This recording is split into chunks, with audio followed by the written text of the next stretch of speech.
writers are always selling somebody out. That's the last line of the preface of the book I want to talk about today, which is Slouching Towards Bethlehem by Joan Didion.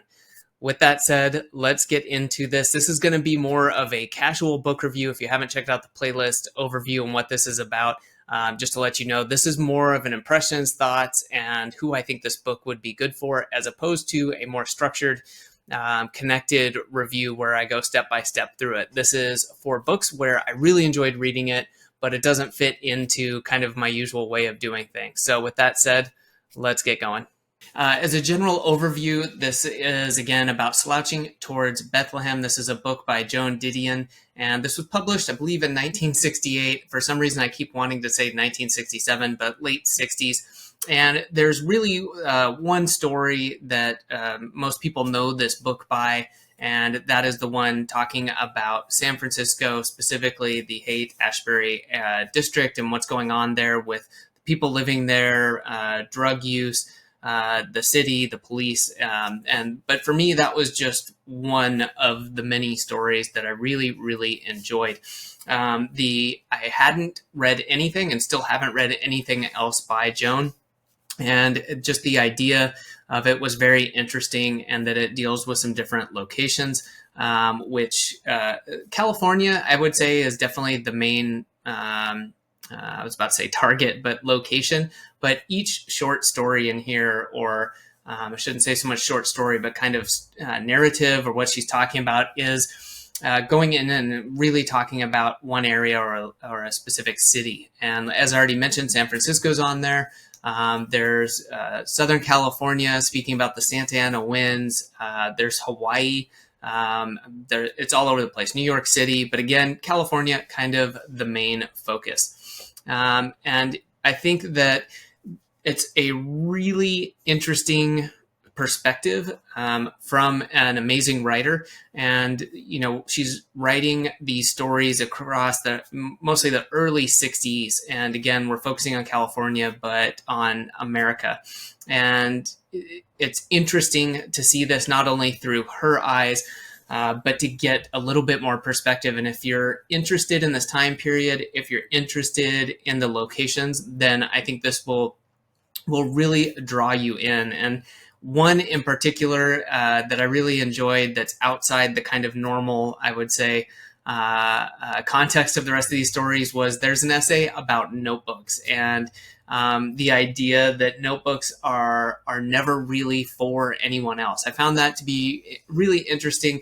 I've read The Notebook. I'll include a link down below. It's like the history of notebooks. And so for an author to be kind of sharing their thoughts about notebooks, I found to be really interesting. I think after reading the first chapter or two, noticing her style, and I think it's a little detached and definitely dry. And I loved the way that the stories or her articles would end.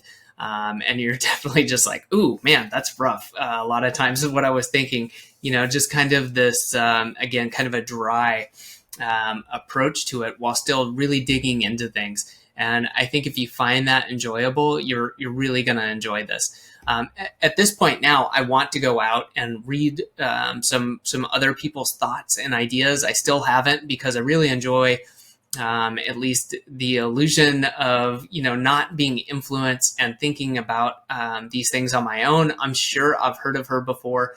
I just couldn't believe that I hadn't read or remembered anything when I went into this book. So now that I've got my ideas kind of fully formed, I understand what I think about this. I'm looking forward to seeing what other people have to say. So if I was going to approach this and say, who would enjoy this, maybe who wouldn't, if you're interested in the kind of essay style of writing, I've been using the word story, but I suppose essay is a better word for this. Things that speak to our American culture, and in that time period, this is probably going to be very interesting to you.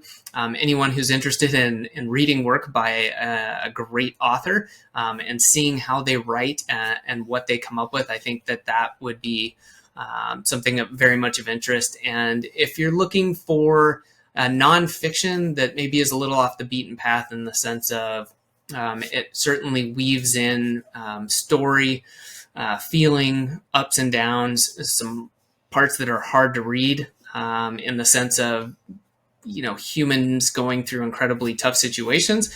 I think that you could enjoy and get a lot out of this book. I think if you're not interested in the time period, and you are looking for something more connected, or something more structured, that this may not be as fun of a read for you. As I mentioned, this isn't my usual kind of a read, but I'm really glad I picked this up. I went through this fairly quickly, grabbed it from the library, and was really a good introduction, and we'll be looking out for some more reading to do by Joan as I have time, and going back through some of her work. So as a side note, if you enjoyed this video, if you can let me know, this is a looser, more impression-based video as opposed to other nonfiction reviews I do, which you can find on the channel, which are a little bit more connected, generally doing things a little bit more structured, literally with a mind map, and connecting thoughts from other books I have read. And if you have any questions, comments, and if you've read anything, essays, books by Joan, drop your thoughts, comments, or recommendations below, and I will definitely get back to you. Thanks for watching.